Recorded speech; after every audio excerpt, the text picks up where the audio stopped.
Эми соттолуп пробацияга алынгандарга электрондук билерик тагылып, ал адамдын кайда барганы байкоого алынышы мүмкүн. Юстиция министрлигине караштуу пробация департаменти 300 электрондук билерик сатып алуу үчүн сынак жарыялады. Бул үчүн дээрлик 4 миллион сом акча жумшалат. Электрондук билерик смарт-саат сыяктуу колго тагылып, адамдын жайгашкан жерин көзөмөлдөөгө арналат. Сынакта электрондук билерик кандай болушу керектиги жазылган. Пластмассадан жасалып, кара түстө болушу керек. Кеминде 2 баскычы болуп, сапаты жагынан да мыкты болушу зарыл.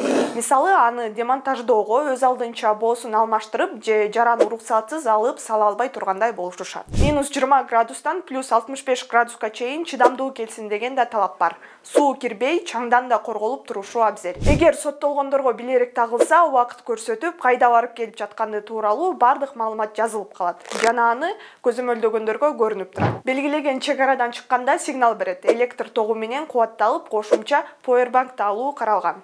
2023-жылдын май айында зомбулук көргөн кыз-келиндерди коргоо үчүн электрондук билерик колдонуу сунушу каралган. Анда кыз-келинге кооптуу болгон адамдар же мурда зомбулук көрсөткөндөргө билерик тагып, аларды көзөмөлдөп турууну сунушталган. Ошол эле жылдын ноябрь айында электрондук билерикти сыноодон өткөрүлүп жатканы кабарланган. Учурда билерикти колдонуу боюнча мыйзам долбоору жогорку кеңеште каралып жатат. Электрондук билериктер экономикалык иштер менен кармалган, пробациялык мөөнөт берилген жарандарга колдонулат. Сынакка кабыл алуу 5 февралга чейин улантылат.